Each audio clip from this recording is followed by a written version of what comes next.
I think that sometimes guys generally get scared off by very direct and women who speak in a certain way.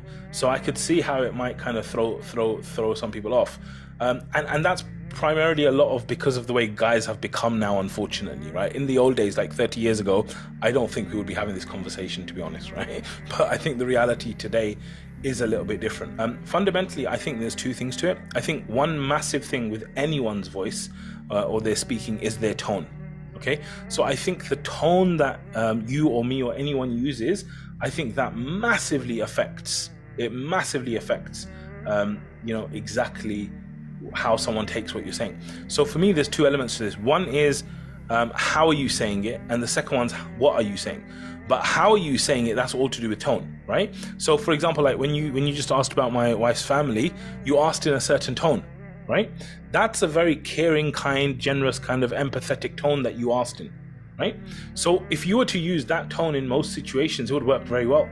But if you use the other tone of being like very direct or being loud or aggressive or something like that, then it would come across very differently. So for example, if you said, "How's your family in Morocco?" I'll be like, as long as they're away from you, they'll be all right, because you can see just the tone, it changes everything. So I think what I would do is I would practice asking questions and changing my tone. Because part of the issue is going to come when you're asking a question, right? So you're like, "How long have you been working for?" So that might come across as like a little bit like, "How long have you been working for?" Right? So I think that I would practice my tone with the kind of questions I got. I would take all the questions and I would start practicing asking those questions in a softer tone. Then you got the whole area of what are you saying? And one of the things we need to start doing, and I think that those of us that are direct in our speaking, we need to start couching our language in a certain way, and maybe using things which are a little bit like more relaxed. So for example, when I'm speaking to someone, especially when I'm giving dawah, part of what I'm trying to do is make sure I'm saying things that they will go along with. Okay, I don't want anything to break their flow and they're like, "No, I don't agree with that," right? So a lot of the times to achieve that, you can just speak in things which are not absolute, right? So for example, rather than I could say, "Look, all human beings internally believe there is a God." Okay, now just as someone who's listening to, I might say, "Look, the fact that you said all human beings, no, I've got a problem with that.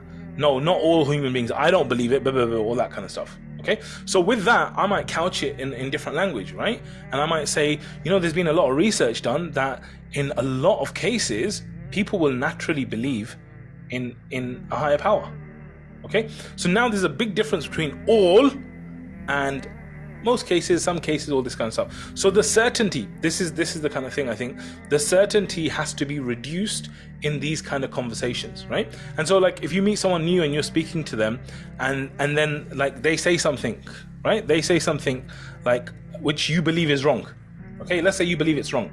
Now, if you're talking to an old friend, like me and you are talking, right? We known each other for years and you said something that's wrong, I'll be like, "Nah, bro, that's not right. That's not true. Look, it's actually this." Okay, but if me and you've just met and I say something like, I'm just sharing my experience with you, like, "Oh yeah, when I went to Morocco, I didn't think this and that," and you went, no, that's not actually how it is. I'm like, whoa, like that's quite harsh. Rather than saying, no, that's not actually how it is, what you could say is, "That's really interesting because when I actually experienced something quite different to that, I experienced this and this and this," right? So you can see like just the words that we're using, we're kind of like making it like less certain, less direct, less firm, and making it like more easygoing, more kind of like that.